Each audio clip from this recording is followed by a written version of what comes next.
Good morning, every day. Good morning. What a gorgeous day it is. And so many mornings, I wake up and I look at our incredibly, breathtakingly blue Santa Fe sky, Wow. right? And I say, oh my God, what a gorgeous day this is. I'm sure it's not going to rain today.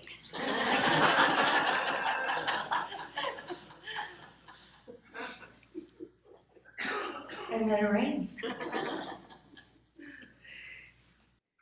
And I'm always grateful for the rain. Every drop. I remember, I wasn't living here yet, but I remember when I officiated my first wedding here. And anybody want to fill in the words? Raining. And that's when I learned that rain on a wedding is an amazing blessing. And I was glad that someone said that to me before I started the wedding. Because it wasn't raining yet, but it started to rain, and needless to say, we were outside, right, in this beautiful garden. And I was very glad to have that in mind as the rain was falling while I was doing the wedding. And all of us were, it wasn't a little drizzle. It wasn't torrential or anything, but it was real rain. And that was before I learned the language of the rain, because now I can have a conversation with the rain, like I did yesterday before our party, to have a little agreement that it wasn't going to really rain until after. So, fortunately, we've learned how to dialogue with each other. So this morning, as you may have guessed from Denise's wonderful reading that she shared with you from Ernest Holmes and from Dallas Center for Spiritual Living, we're talking about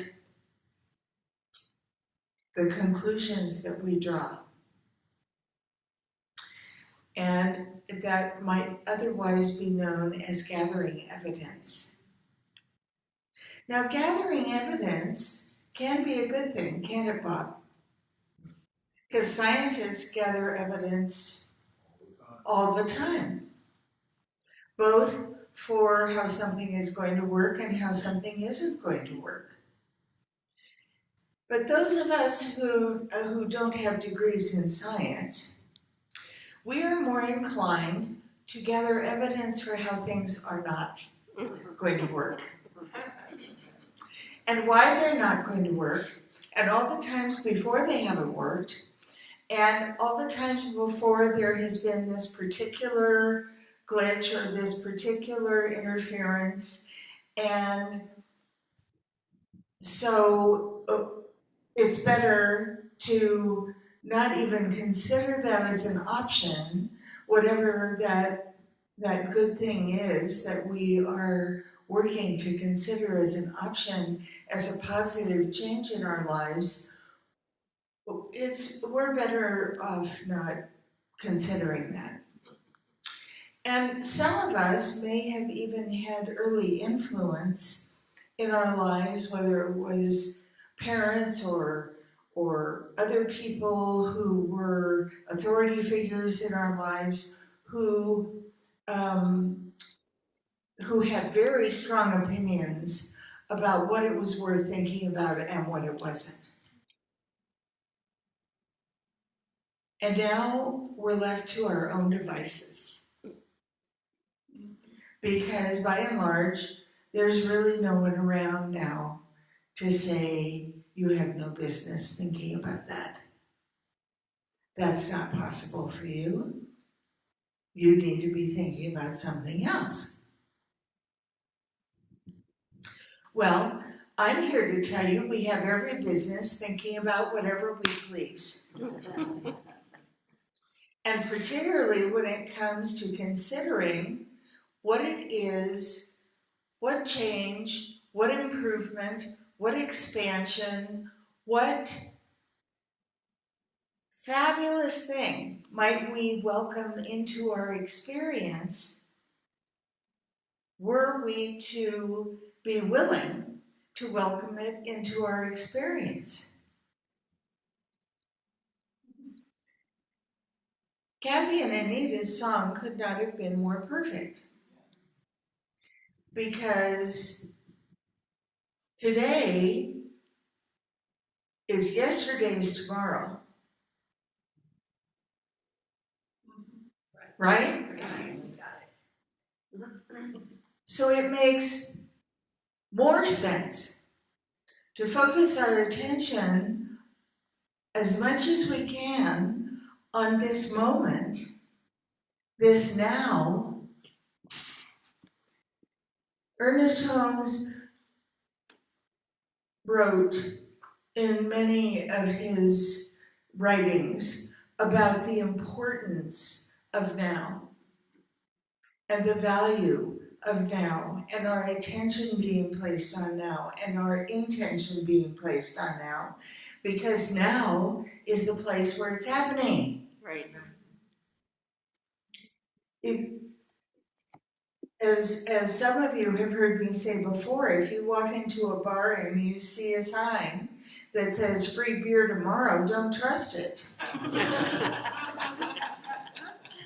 Because it's always going to be up there and it's always going to say tomorrow.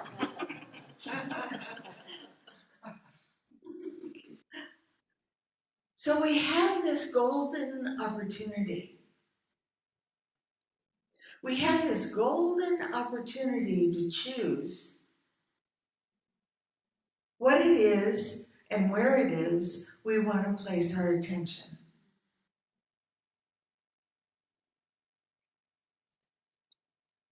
And I don't know about you, but I get a little distracted sometimes.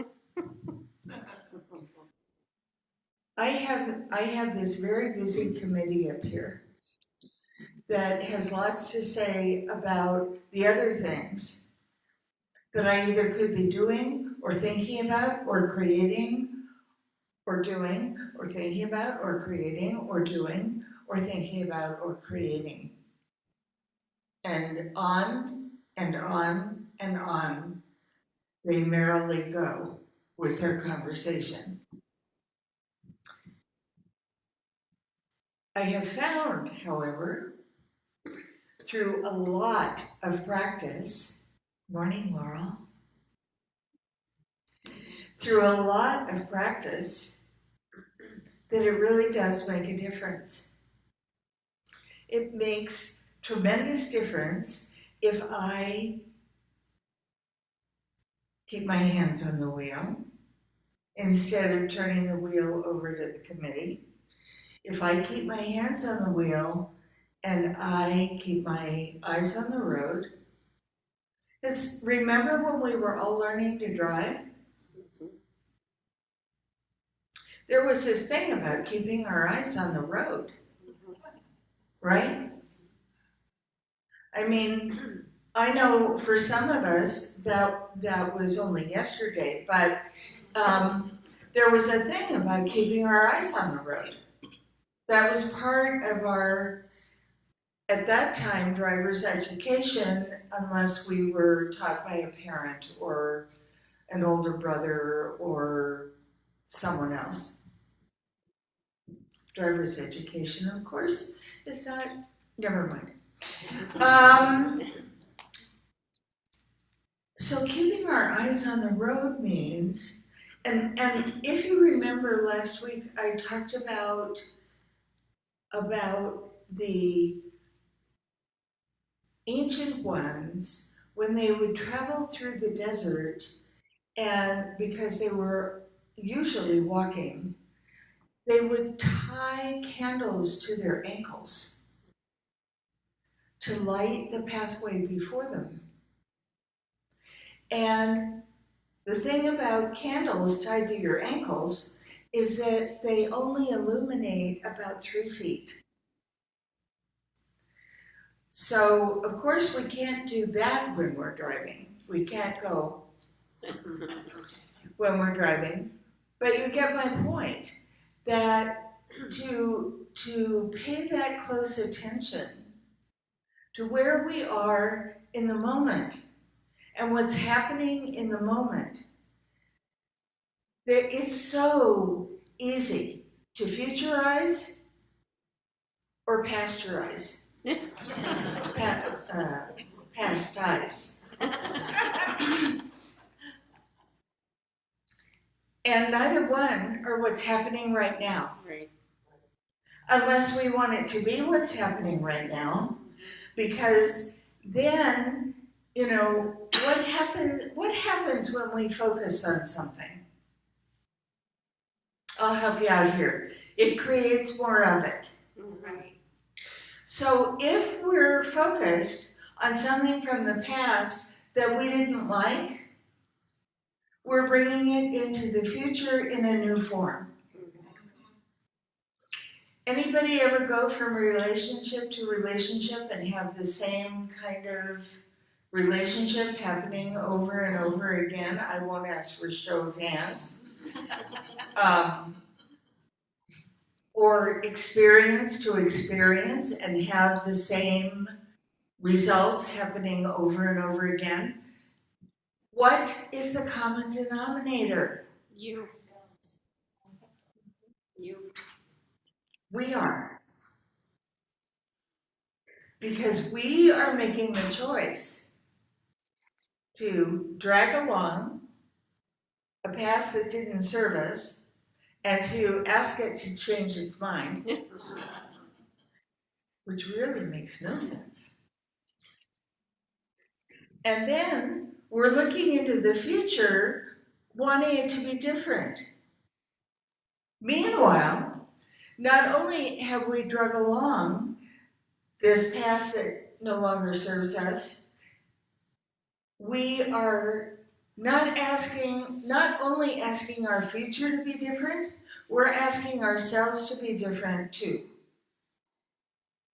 without doing any work. Mm-hmm.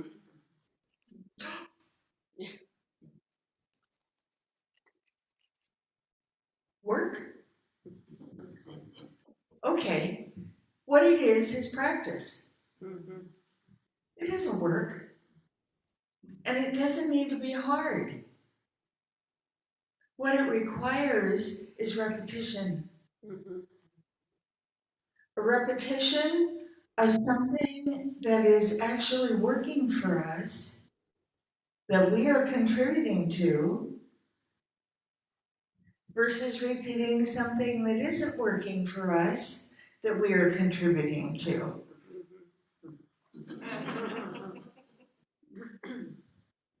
Don't all look so serious. It's okay. We're all going to get through this, and we're going to get through it together. Right. Because all of us are on this path together.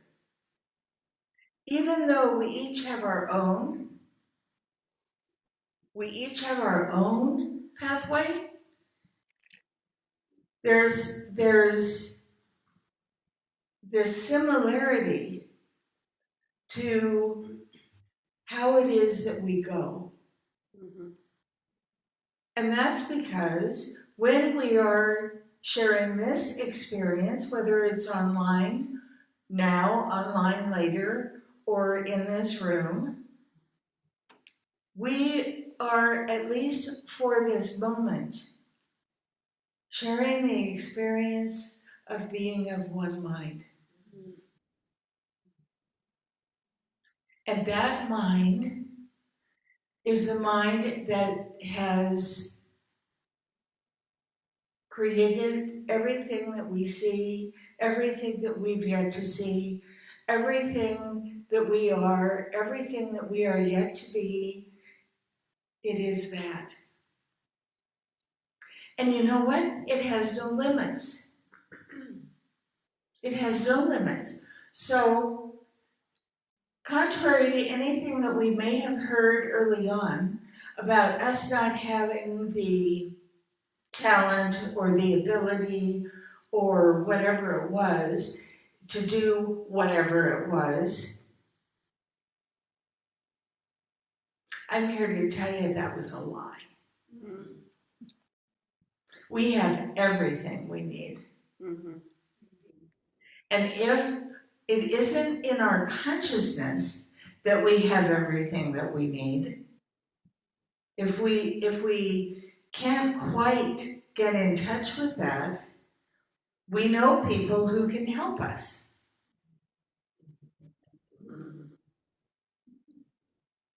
Deborah, raise your hand. Brett, raise your hand. They can't do it for us, but they can help. They can help us remember who we are.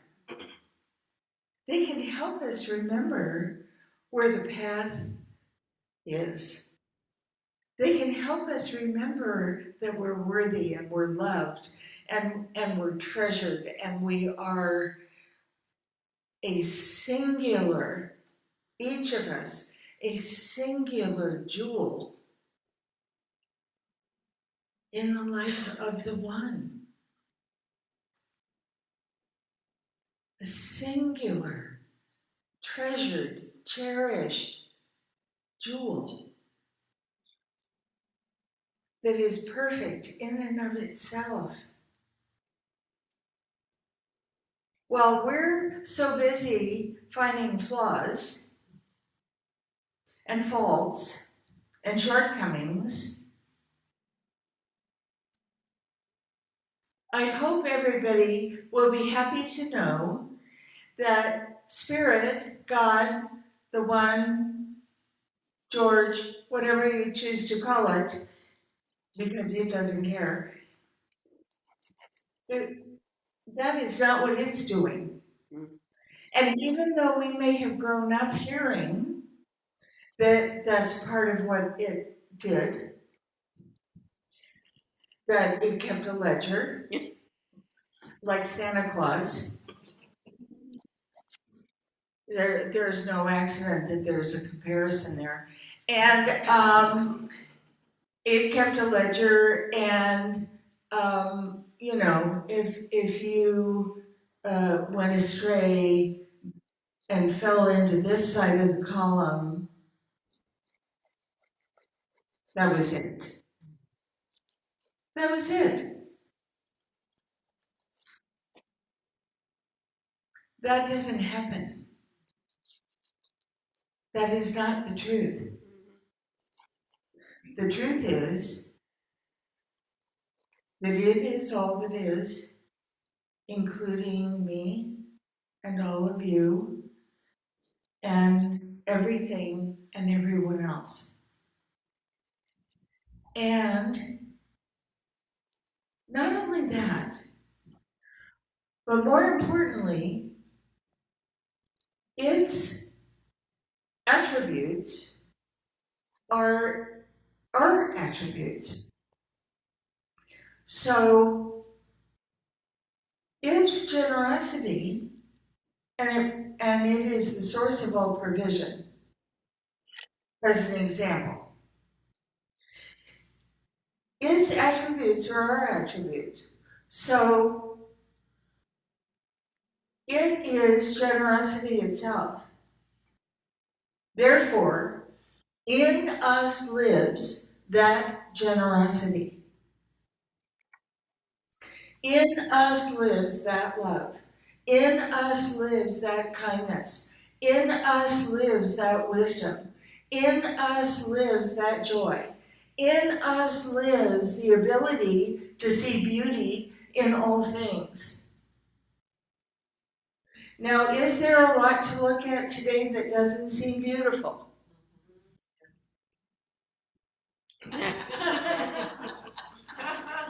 You guys are so tired of me asking this question, you aren't even answering me anymore. But of course there is. And why is that? That is because of free will. Mhm. That is because there are people who choose to use their lives in ways that are not supportive of others. And that is a free will choice. And we all have the same free will. Mhm. So those of us who choose to be kind, those of us who choose to be generous, those of us who choose to be lighthearted, those of us who choose to embrace life and embrace the world and give the best of ourselves every day, we're using our free will just the same as they are, Mhm. with a very different result. Yes. But you know, it's important for us, as part of being in this now moment, to also look for the good. Mhm.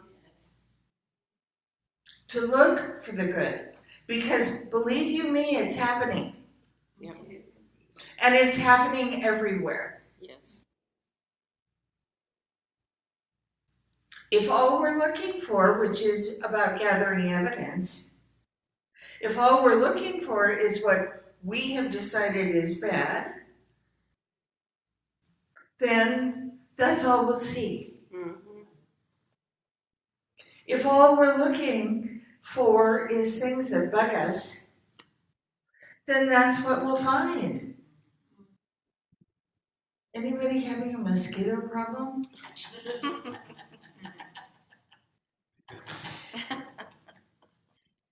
But I'm trying not to look for them. Except I like to see them before they bite me. Gathering evidence is a very powerful tool if we use it correctly. Just as it is in science. Because we can also be looking for how life supports us. How life supports everything. We can start there. You know, we can start with the evidence that's outside of how our lives feel, because that might be easier to identify with. How flowers grow through the cement.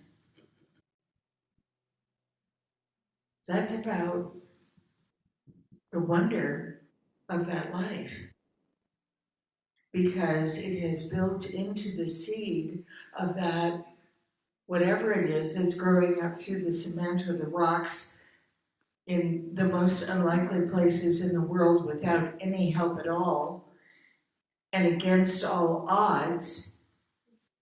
The life that is in that seed is so insistent on expressing itself that it will not be detained. And that same life lives in and as and through us. Yes. So we can resist all we want. We can gather evidence all we want.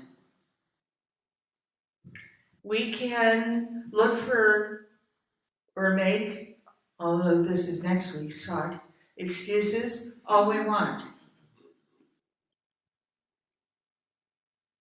And it doesn't make any difference. Mhm. That life, this life, my life, your life will not be detained in its revelation of the true life that it is. So at some point, it will be revealed no matter how much we stand in its way. Mhm. But why make it hard? Yeah. Why not say, okay, if that's the way it's going to be, if life is going to insist on expressing itself through me and as me in the world, then why don't I just say, okay,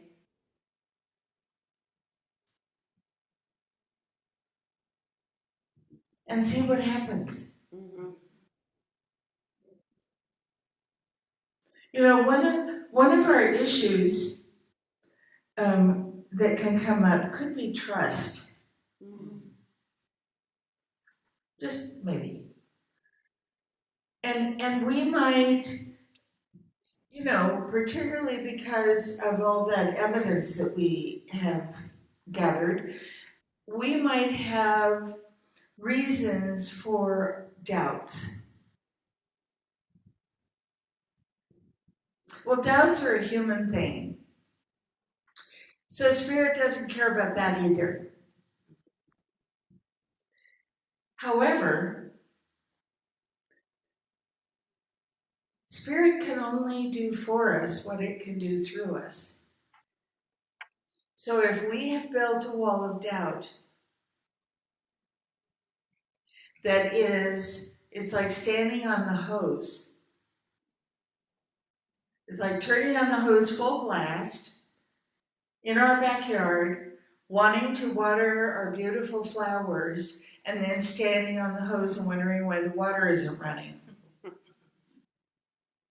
Water isn't running because we're standing on the hose. If we have built a wall of doubt about life working and life providing and life serving and life loving and life being this exquisitely exciting and dynamic thing worth living to the fullest, if we have built that wall of doubt, it's just like standing on the hose. Because there is no place for the flow to go. Spirit can only do for us what it can do through us. Which means that we have to become a conduit for that flow to move.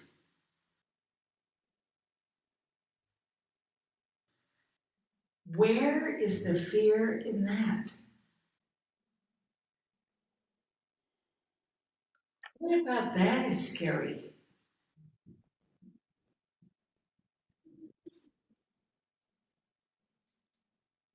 I mean, I'm really wanting to understand. I'm not expecting answers, but I'm really wanting to understand why in the world we would interfere with the natural flow of the divine idea in, as, and through us. Why in the world would we be so convinced of anything that is the opposite of that, having more power, more authority, more good ideas than that does?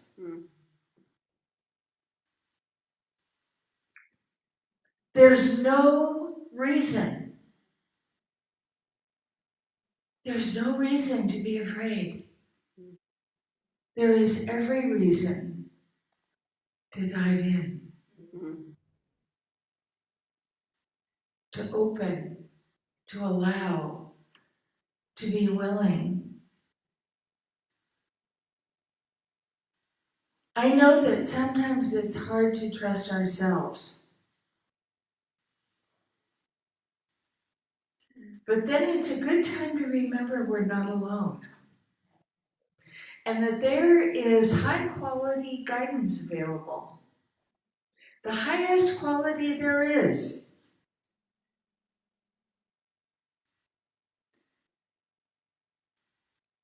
And then, once we become aware of that guidance in whatever way we do, because I guarantee you it will show up, no matter what. It'll show up until it has your attention. Then our next task is not to doubt the guidance. So let me, as I put a bow on this today, let me tell you how to trust guidance. Guidance comes in the kindest, most loving, most supportive, most encouraging package you can imagine. Uplifting,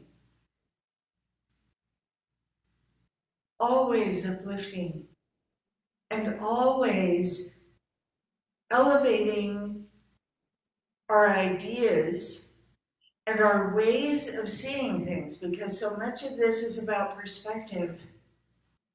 Opening our perspective to include things that we may not have at all included before.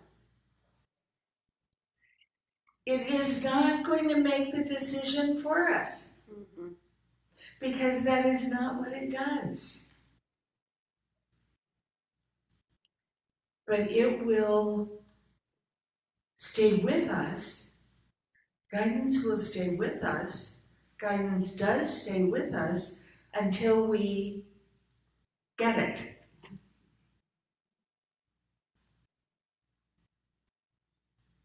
One way or another.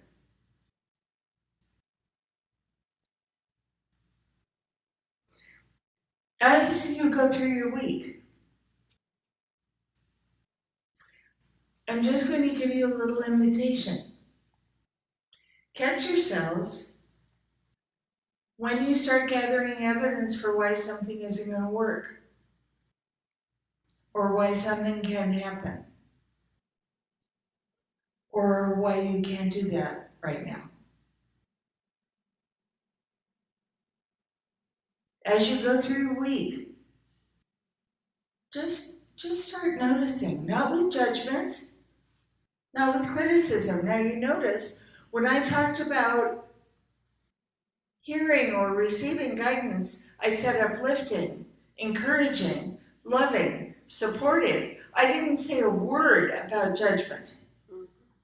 I didn't say a word about criticism, because you will never hear that.